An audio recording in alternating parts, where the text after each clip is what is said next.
Trump, make Iran great again, or regime change. United States Trump's shock statement sparks global fallout.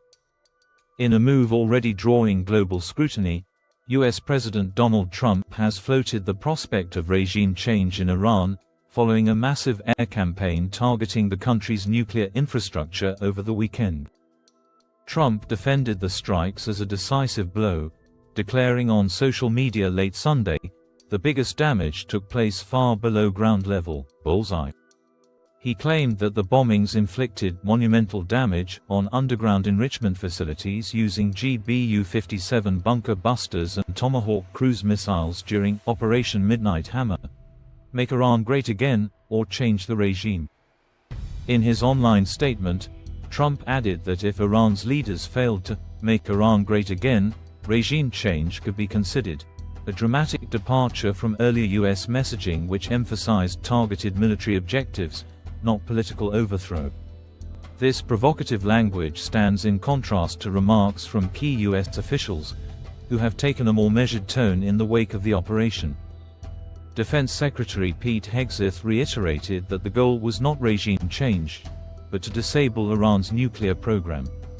Vice President J.D. Vance said, "We're not at war with Iran, we're at war with their nuclear ambitions." Secretary of State Marco Rubio emphasized, "We are not seeking war. Iran vows retaliation, denounces US and Israel."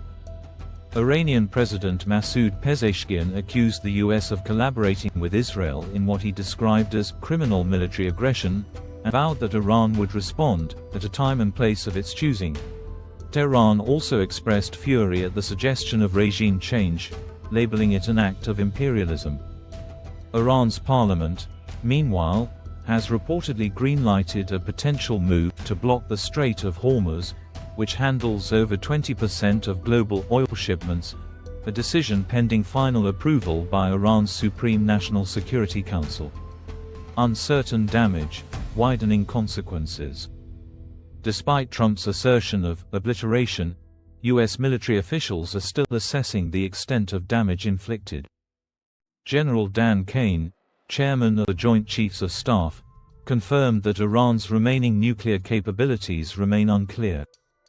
International experts echoed this uncertainty. Rafael Grossi, Director General of the International Atomic Energy Agency, IAEA, stated, "At this time, no one, including the IAEA, can verify the underground damage at Fordow, escalating regional fallout." The strikes have had immediate global consequences. Airline disruptions and evacuations. Air France KLM, British Airways, and others have cancelled flights to Dubai, Riyadh, and Doha. France is deploying military aircraft to evacuate citizens to Cyprus amid 4,500 consular inquiries. The Philippines is repatriating workers, with over 30,000 Filipinos currently in Israel. Australia confirmed 3,800 evacuation requests, sending 2 military planes to assist. Homeland Security alert: the U.S. Department of Homeland Security issued a bulletin warning of potential cyber attacks or hate crimes in response to the strikes, although no specific threats have been confirmed. Iran turns to Russia, rejects talks. As the dust settles, Iran appears to be pivoting towards strategic alignment with Russia. Foreign Minister Abbas Araghchi arrived in Moscow Monday for high-level talks with President Vladimir Putin, insisting that diplomacy with the US is off the table, at least for now. The US has shown it does not respect international law. It only understands the language of threats, Araghchi said in a press statement. Final thoughts: flashpoint for global crisis. Trump's rhetoric paired with dramatic military action has effectively redefined the trajectory of US-Iran relations. His invocation of "Make Iran Great Again" as a veiled call for regime change signals a return to aggressive, unilateral foreign policy and a rejection of multilateral diplomacy. With Iran promising retaliation, allies mobilizing evacuations, and oil prices surging, the situation has the makings of a geopolitical crisis with global economic and security implications.